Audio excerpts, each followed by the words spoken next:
Hospitalise అయ్యింది.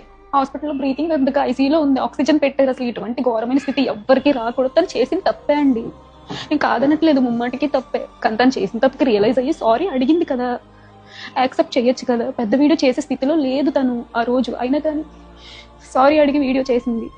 కానీ ఈ రోజు ఆ వీడియోకి కూడా ట్రోల్స్ వేస్తున్నారు. మీమ్స్ పేజెస్ వాళ్ళు, ట్రోల్స్ పేజెస్ వాళ్ళు, ఎవరైతే ఇన్స్టాగ్రామ్లోని యూట్యూబ్లోని థంబ్నెయిల్స్ పెట్టి మరి చెప్పలేనండి. మొన్నే మా ఇంట్లో కూడా డాడీ చనిపోయారు. 3 నెలలు కూడా అవ్వలేదు ఆయన చనిపోయి. ఇంక ఈ బాధ తట్టుకునే ఓపిక శక్తి కూడా మాకు లేదు. ఇంకో చావు మా ఇంట్లో జరగొద్దని నేను కోరుకుంటున్నాను. ఆ పిల్లకి ఏమవుతుందో అనిపించింది. పచ్చళ్ళ బిజినెస్ వద్దు, యూట్యూబ్ వద్దు, ఏమొద్దు, సేఫ్గా ఉంటే చాలు. ప్లీజ్ మీకు దయచేసి రిక్వెస్ట్ చేస్తున్నాను.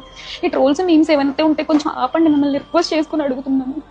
ఇటువంటి సిచ్యువేషన్లో కూడా ఒక 4 రోజుల నుంచి కంటిన్యూస్గా ట్రోల్స్ వేస్తున్నారు. పెట్టిన రోజు మీరు రియాక్ట్ అవ్వలేదని అన్నారు. పెట్టిన రోజు నుంచి ఆ పిల్ల టెన్షన్లో ఉంది. ఏం జరుగుతుంది ఏంటి అని కూడా అర్థం చేసుకోలేని స్థితిలో ఉంది. మీరు బయట కనిపిస్తే అది చేస్తాము ఇది చేస్తామని చెప్పి ఇన్ని మాటలు అన్నారు. అపాలజీ వీడియో అయితే మేము చేయించాము. అపాలజీ వీడియో 30 seconds పెట్టింది, ఒక షార్ట్ లాగా. అది అపాలజీ చేసినట్టే లేదు, మీరు పెద్ద ఫార్మాట్లో వీడియో చేయలేదు, అపాలజీ చేస్తే సరిపోతుందా అని అంటున్నారు. ఇంకేం చేయమంటారండి? పోనీ చెప్పండి. ఇంకా చావు తప్ప ఇంకా మాకు ఇంక దిక్కు అయితే లేదు. ప్రాణాల మీదకి తెచ్చుకున్న పరిస్థితి వచ్చింది. ఇంకా అర్థం చేసుకోండి.